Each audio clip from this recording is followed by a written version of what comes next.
Welcome dear rockets, कैसे हैं आप सभी। आज हम लेकर आ गए एक थ्रिलिंग साई-फाई मूवी जो दूसरी साई-फाई मूवी से बहुत ही अलग है। 8 एस्ट्रोनॉट्स की एक टीम मार्स पर जाती है ये रिसर्च करने के लिए कि वहां पर कोई लाइफ है या फिर नहीं, और लगभग 6 महीने मार्स में रहकर वो कई सारे सैंपल्स कलेक्ट कर लेते हैं। अपना काम पूरा करके जब वापस लौटने का उनका वक्त आता है तो बदकिस्मती से वहां पर एक खतरनाक बैक्टीरियल इन्फेक्शन होने लगता है और उसमें से कुछ एस्ट्रोनॉट्स ज़ॉम्बीज बन जाते हैं। उसके बाद क्या हुआ, यही तो मूवी है। तो चलिए देखते हैं आज the last days on Mars. तो वीडियो को आखिर तक जरूर देखिए पूरा एंजॉय करने के लिए। मूवी की शुरुआत होती है 2040 में, जब मार्स पर 8 एस्ट्रोनॉट्स की एक टीम अपनी रिसर्च पूरी करके वापस जाने वाली है। असल में इनको 6 महीने पहले इस मिशन पर भेजा गया था ताकि वो मार्स में कुछ सैंपल्स ला पाएं, जिसके जरिए ये पता चल जाए कि मार्स में लिविंग ऑर्गेनिज्म है या फिर नहीं। अगर छोटे से छोटा बैक्टीरिया भी मिल जाए तो इनका मिशन सक्सेसफुल माना जाएगा। तो 6 महीने हर तरह के सैंपल्स कलेक्ट करने के बाद आज इनका यहाँ पर आखिरी दिन है और अगले 19 घंटों के बाद अरोरा नाम का एक स्पेसशिप यहाँ पर लैंड होगा और इन 8 एस्ट्रोनॉट्स को वापस पृथ्वी लेकर जाएगा। इसी बीच मार्स के डेजर्ट में विंसेंट और रेबेका नाम के 2 एस्ट्रोनॉट्स एक रोवर में उस जगह पर जा रहे होते हैं जहां पर ये लोग इतने दिन से सैंपल्स कलेक्ट कर रहे थे। एंड होता ये कि अचानक वहां पर रेतीला तूफान आ जाता है, बड़ा खतरनाक। किसी तरह उसे पार करके वो रिसर्च स्पॉट पर पहुंच जाते हैं। वहां पे किम नाम की एक एस्ट्रोनॉट और ज्यादा सैंपल्स निकालने में बहुत बिजी होती है। विंसेंट रेडियो पर उसको बताता है कि हमें जल्दी बेस लौटना होगा, जल्दी कम ऑन, 19 घंटों में हमारा स्पेसशिप आ जाएगा, लेकिन उससे पहले वहां पर एक कम्युनिकेशन का भी बहुत काम पड़ा है, चलिए। लेकिन किम कहती है कि वो सब मैं जानती हूँ, तुम टेंशन क्यों ले रहे हो। आज हमारा आखिरी दिन है और मुझे उम्मीद है कि आज मुझे कोई स्पेशल सैंपल तो जरूर मिलेगा, जो कि इतने दिन में नहीं मिला मुझे, इसलिए जल्दबाजी छोड़ो और मुझे अपना काम करने दो। अब विंसेंट को उसका ये एटीट्यूड बिल्कुल अच्छा नहीं लगता। वो रेबेका से कहता है कि ये ना हमेशा अपने धुन में मस्त रहती है, पृथ्वी जाने के बाद तो ना मैं इसका चेहरा भी नहीं देखना चाहता। कुछ देर में दोस्तों किम आ भी जाती है। वो कहती है कि 6 महीने यहाँ रहकर हमें ढंग का एक भी सैंपल नहीं मिला, सोचा आज कुछ मिल जाएगा, लेकिन तुम लोग हो कि तुम्हें तो बहुत जल्दी है, इसलिए खाली हाथ ही लौटना पड़ा तुम्हारी वजह से। ये कहकर वो रोवर में चढ़ जाती है और तीनों बेस लौट रहे होते हैं। तभी बेस से इनका चीफ चार्ल्स इन्हें कांटेक्ट करके कहता है कि कहाँ हो तुम लोग, जल्दी आओ। अरोरा स्पेसशिप के आने से पहले हमें उसके कम्युनिकेशन सिस्टम से कनेक्ट भी तो करना है, जल्दी आओ, तुम्हारा घर जाने का इरादा नहीं है क्या। एंड बेस में रिचर्ड नाम का एक और एस्ट्रोनॉट होता है जो सिग्नल पावर सिस्टम्स वगैरह का जिम्मेदार है। तो रेतीला तूफान की वजह से जो पावर प्रॉब्लम्स हुई थी उन्हें वो ठीक कर रहा होता है। तभी मार्को नाम का एस्ट्रोनॉट चार्ल्स से कहता है कि मेरा गामा सेंसर एक्टिवेट नहीं हो रहा, वक्त भी बहुत कम है, इसलिए मैं जाकर जरा उसको ठीक करना चाहता हूँ। चार्ल्स मान जाता है, लेकिन कहता है एक बात याद रखना, तुम रिचर्ड को अपने साथ लेकर जाओ और हाँ, अंधेरा होने से पहले वापस लौट आना। जब विंसेंट, रेबेका और किम बेस में लौटते हैं तो रिचर्ड और मार्को बाहर जाते हैं। अब किम को बड़ा गुस्सा आता है कि हमें तो जल्दी आने को कहकर इन्हें पता नहीं कहाँ भेज रहे हैं सर। चार्ल्स बताता है कि मार्को का गामा सेंसर काम नहीं कर रहा, उसे वो चेक करने के लिए जा रहे हैं। यहाँ मार्को और रिचर्ड रोवर में जा ही रहे होते हैं कि तभी मार्को रिचर्ड को बताता है, असल में मेरा गामा सेंसर ठीक है, लेकिन मुझे रिसर्च स्पॉट पर एक इम्पोर्टेंट सैंपल कलेक्ट करना था, इसलिए मैंने चार्ल्स से झूठ बोला। और यहाँ किम को शक होता है कि अचानक मार्को का गामा सेंसर खराब कैसे हो सकता है। वो उसका सिस्टम चेक करती है तो पता चलता है कि मार्को ने एक रिसर्च स्पॉट पर कुछ नया पता लगाया था।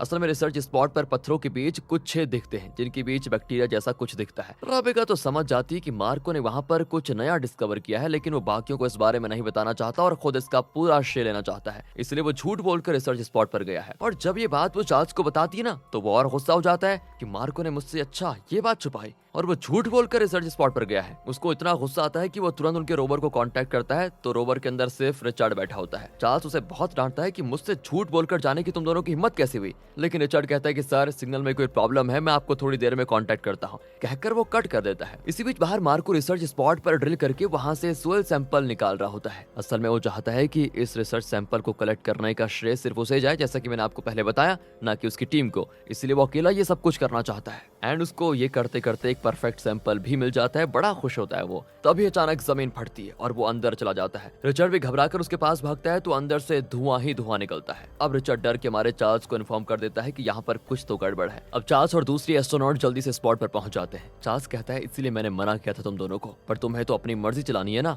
रिचर्ड की भी समझ में नहीं आता कि वो क्या करे, उससे भी डर होता है कि कहीं मार्को मारा ना गया हो। लेकिन चार्ल्स के साथ जो एस्ट्रोनॉट आई थी वो कहती है कि डरो मत, उसे कुछ नहीं हुआ होगा, वो अंदर जिंदा होगा, हम उसको बचा लेंगे। चार्ल्स फिर उस एस्ट्रोनॉट को वहीं रुकने के लिए कहता है और इस गड्ढे में उतरने के लिए इक्विपमेंट्स लेने के लिए बेस में जाता है। रिचर्ड को भी वो साथ लेकर जाता है। यहाँ किम चिढ़ जाती है कि मार्को और रिचर्ड ने जानबूझकर ये बात हमसे छुपाई कि वहाँ पर लाइव सैंपल है। मेहनत हम सब ने की, लेकिन मार्को अपने सर पर ताज रखवाना चाहता था। हाँ बढ़िया, उसके साथ ऐसा हुआ, पड़े रहने दो उसको वहीं पर, हम दुनिया को यही बताएंगे कि पूरी टीम ने मिलकर उस सैंपल का पता लगाया था। अब ये सारी बातें सुनकर रिचर्ड गर्म हो जाता है और किम से लड़ने लग जाता है। चार्ल्स उसे फिर चुप कराकर इस मिशन के हेड से बात करता है कि अब क्या करें। हेड कहता है कि अरोरा स्पेसशिप के आने से पहले अपनी तरफ से मार्को को बचाने की पूरी कोशिश करो। चार्ल्स भी उसको बचाने का फैसला करता है। इनके साथ एक साइकोलॉजिस्ट भी होता है जिसका नाम है रॉबर्ट। वो कहता है कि आप किम को कुछ कहते क्यों नहीं, वो मार्को और रिचर्ड के बारे में न जाने क्या क्या बकवास कर रही है। लेकिन चार्ल्स कहता है वो सच ही तो कह रही है, मार्को ने मुझे बिना बताए मेरी पीठ पीछे अलग रिसर्च किया, ऊपर से अब गड्ढे में गिर गया और अब उस सेल्फिश आदमी को बचाने के लिए हमें अपनी जान को खतरे में डालना पड़ रहा है। फिर चार्ल्स, विंसेंट, रेबेका और रॉबर्ट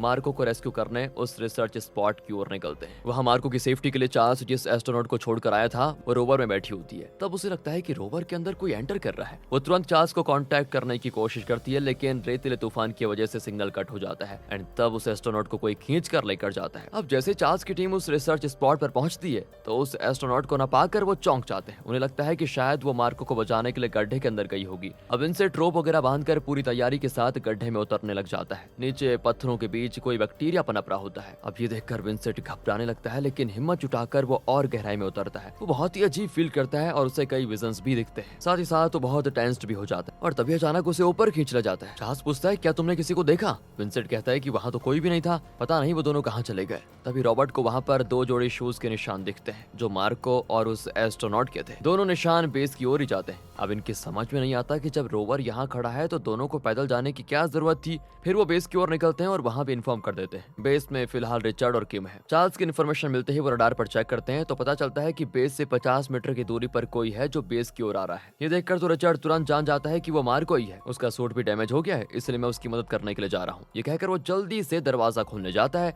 यहाँ किम रडार के साथ साथ कैमरा भी चेक करती है तो पता चलता है कि मार्को और वो एस्ट्रोनॉट बहुत अजीब तरह से लड़खड़ा कर चल रहे हैं। अब इससे पहले कि वो इस बारे में रिचर्ड को बताए वो दरवाजा खोल देता है। मार्को तो अंदर आकर गिर पड़ता है। अब रिचर्ड तो हो जाता है परेशान कि इसको हुआ क्या। वो जल्दी से उसका हेलमेट उतारता है। ओ माय गॉड, तो चौंक जाता है क्योंकि उसके चेहरे पर सिर्फ उसका स्कल होता है। लगता है वो गड्ढे के अंदर उस बैक्टीरिया से इन्फेक्ट हो चुका है। वो तुरंत ड्रिलिंग मशीन निकाल कर रिचर्ड के शरीर में छेद कर देता है। रिचर्ड भी चिल्लाने लग जाता है, तभी किसी तरह से इमरजेंसी बटन प्रेस कर देता है। अब किम अलर्ट हो जाती है और मार्को से बचने की कोशिश करती है। मार्को ने उस एस्ट्रोनॉट को भी इन्फेक्ट कर दिया था जिसे चार्ल्स गड्ढे के पास छोड़कर आया था। दोनों ज़ॉम्बीज बेस के अंदर घुस जाते हैं। किम बचने की कोशिश करती है लेकिन ज़ॉम्बीज उसे देख लेते हैं। किम के जो हाथ लगा उससे वो ज़ॉम्बीज को पीटने लग जाती है और तभी एक ज़ॉम्बी नीचे पड़े किसी लिक्विड को चाटने लगता है। इसी बीच किम दूसरे ज़ॉम्बी को मारकर बाहर निकलने की कोशिश करती है। तभी चार्ल्स की टीम भी वहां पहुंच जाती है। अंदर की हलचल चार्ल्स को भी पता चल जाती है और वो विंसेंट, रेबेका और रॉबर्ट को बाहर रुकने को कहता है और अकेला अंदर जाता है। फिर वो किम को ज़ॉम्बी के साथ लड़ते हुए देखकर उसको एक सूट देता है और कहता है जल्दी इसको पहन लो, हम अभी यहाँ से निकल जाएंगे। किम भी सूट पहन लेती है और दोनों वहां से निकलने वाले होते हैं कि तभी ज़ॉम्बी चार्ल्स को काट देता है। फिर भी दोनों बाहर निकल तो जाते हैं और इस बेस के अंदर उन ज़ॉम्बीज को बंद करके ये लोग पास के दूसरे बेस में जाते हैं। वहाँ रेबेका चार्ल्स को बचाने की पूरी कोशिश करती है। चार्ल्स बड़बड़ाने लग जाता है कि मैं अब नहीं बच पाऊंगा, मैं नहीं बच पाऊंगा, शायद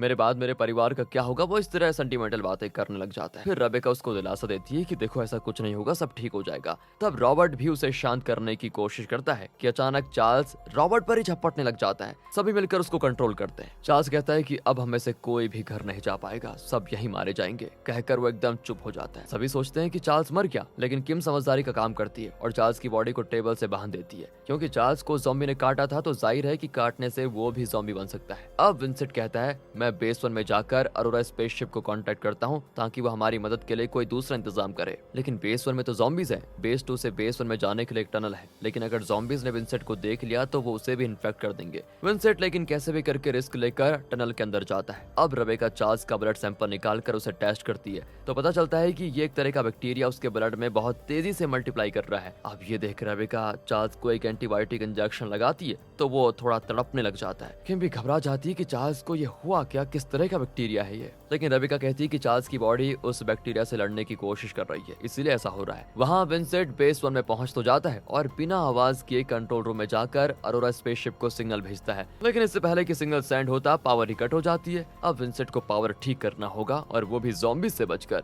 वो धीरे धीरे आगे बढ़ रहा होता है। यहाँ रेबेका दोबारा चार्ल्स का ब्लड टेस्ट करती है तो उसमें अब भी बैक्टीरिया होते हैं, लेकिन अब उनकी संख्या कम हो गई है। यानी जो इंजेक्शन रेबेका ने दिया था वो बैक्टीरिया को पनपने से रोक रहा था। अब वो इस एंटीबायोटिक सोल्यूशन का एक स्प्रे बनाती है ताकि अगर ज़ॉम्बीज इन पर अटैक करें तो ये इंजेक्शन इनको बचा सकता है। वहाँ विंसेंट को रिचार्ड का ज़ॉम्बी देख लेता है और उस पर हमला करता है। विंसेंट उससे लड़ते हुए रेबेका को इन्फॉर्म कर देता है कि तुम टनल का डोर खुला रखो, मैं जल्दी आ जाऊंगा। रेबेका वैसा ही करती है। विंसेंट रिचार्ड से बचकर दरवाजे की ओर भागता है, लेकिन ज़ॉम्बी उसे पकड़कर खींच देता है और विंसेंट और रेबेका दोनों पर हमला करता है। किसी तरह उससे छुटकारा पाकर विंसेंट डोम के अंदर आ जाता है, लेकिन रेबेका के पैर पर ज़ॉम्बी ने काट दिया होता है। यहाँ पर चार्ल्स की बॉडी जो थोड़ी देर के लिए शांत थी वो फिर से तड़पने लग जाती है और अब वो पूरी तरह से एक ज़ॉम्बी बन गया है। असल में उस इंजेक्शन ने सिर्फ थोड़ी देर के लिए बैक्टीरिया को कंट्रोल किया था, अब वो फिर से पनपने लगे हैं। और यहाँ पर पता चलता है कि रॉबर्ट भी सेल्फिश है। वो किम को चार्ल्स के कमरे में बंद करके खुद बच निकल जाता है। चार्ल्स किम पर भी अटैक करता है। रॉबर्ट विंसेंट और रेबेका के पास जाता है। वो पूछते हैं कि किम कहाँ पर है। रॉबर्ट झूठ कहता है कि वो चार्ल्स के पास फंस गई, मैं किसी तरह से वहां से बच निकला। एंड वो भी इसकी बात पर विश्वास कर लेते हैं और तीनों रोवर में बैठ जाते हैं। अब उन्हें तो बच निकलना चाहिए, लेकिन प्रॉब्लम यह है कि रेबेका को ज़ॉम्बी के काटने से चोट लगी है और शायद वो भी इन्फेक्ट हो गई है। विंसेंट रेबेका को एंटीबायोटिक इंजेक्शन लगाता है, लेकिन रॉबर्ट जो एकदम सेल्फिश आदमी है वो कहता है कि हमें रेबेका को यहीं पर छोड़कर चले जाना चाहिए, इसे साथ लेकर गए तो हम भी इन्फेक्ट हो जाएंगे। पर विंसेंट कहता है कि मैं रेबेका को छोड़कर नहीं जाऊंगा, तुम चाहो तो अकेले चले जाना। अब रॉबर्ट कहता है कि अगर ये बात है तो मुझे रिसर्च स्पॉट के पास ड्रॉप कर दो, मैं वहाँ के रोवर में बैठ जाता हूँ। विंसेंट भी उसको वहाँ पर लेकर जाता है, पर रॉबर्ट एक बार फिर विंसेंट को कन्विंस करने की कोशिश करता है कि तुम रेबेका के पीछे अपनी लाइफ खराब मत करो, इसे यहीं पर छोड़ दो। लेकिन विंसेंट कहता है कि तुम जगह खाली करो, रेबेका को मैं संभाल लूंगा। फिर रॉबर्ट चला जाता है और अब विंसेंट और रेबेका भी इस रोवर में बैठकर उस जगह के लिए निकल जाते हैं जहाँ पर अरोरा स्पेसशिप लैंड करने वाला है। लेकिन रोवर बीच में ही रुक जाता है क्योंकि सोलर बैटरी डाउन हो चुकी है। असल में ये सोलर पावर से चलता है और अब सुबह सूरज निकलने के बाद ही ये चालू होगा। रेबेका कहती है मैं चल नहीं पाऊंगी और शायद इन्फेक्ट भी हो चुकी हूँ, तो मुझे प्लीज यहीं पर छोड़ दो और अरोरा स्पेसशिप की ओर बढ़ो। पर विंसेंट साफ कह देता है कि मैं तुम्हें छोड़कर कहीं नहीं जाने वाला। दोनों वहीं पर सो जाते हैं। सुबह रेबेका रोवर में नहीं होती। विंसेंट घबरा जाता है। तब वो देखता है कि रोवर के बाहर शूज के निशान होते हैं। विंसेंट उन्हें फॉलो करने लगता है और रेबेका को देख लेता है। वो रेबेका को पुकारता भी है। जब वो मुड़ती है तो पता चलता है कि वो इन्फेक्ट हो चुकी है और ज़ॉम्बी बन गई है। वो अभी भी कुछ कंट्रोल में होती है तो कहती है प्लीज मेरे पास मत आओ, तुम्हें भी इन्फेक्शन हो जाएगा।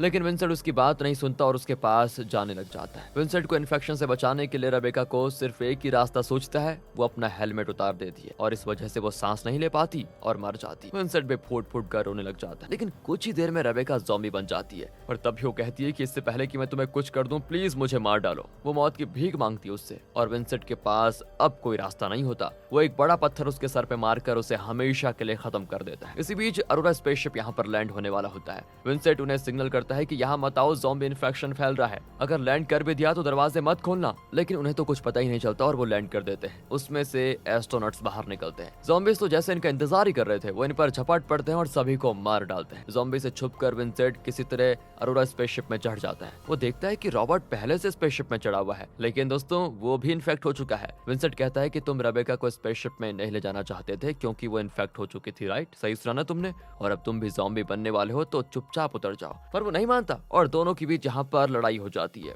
इसी बीच स्पेसशिप उड़ने लग जाता है। विंसेंट किसी तरह उसको मार कर नीचे धकेल देता है, पर उससे लड़ने की वजह से विंसेंट को चोट आ जाती है। वो तुरंत मिशन हेड को मैसेज भेजता है कि यहाँ लिविंग ऑर्गेनिज्म जरूर हैं, लेकिन एक बैक्टीरिया ने हम सबको इन्फेक्ट कर दिया है और सभी ज़ॉम्बी बन गए हैं। मुझे लगता है कि मैं भी इन्फेक्ट हुआ हूँ, हालांकि मैं श्योर नहीं हूँ। मुझे ये भी नहीं पता कि मैं पृथ्वी तक जिंदा पहुंच पाऊंगा या फिर नहीं। शायद ये मैसेज आपको कई दिनों के बाद मिले, पर एक वादा तो मैं कर ही सकता हूँ कि मेरी वजह से पृथ्वी पर यह इन्फेक्शन नहीं फैलेगा। अगर मुझे लगा कि मैं ज़ॉम्बी बनने वाला हूँ तो मैं खुद ही इस स्पेसशिप को कहीं क्रैश कर दूंगा, इसलिए पृथ्वी के लोग निश्चित रहें। और दोस्तों इसी के साथ ये मूवी यहाँ पर खत्म होती है। बाकी अगर आपको वीडियो अच्छी लगी हो, एक्सप्लेनेशन अच्छा लगा हो तो लाइक कीजिए, चैनल को सब्सक्राइब। मिलते हैं अगली वीडियो में, ध्यान रखेगा अपना and finally thanks for watching.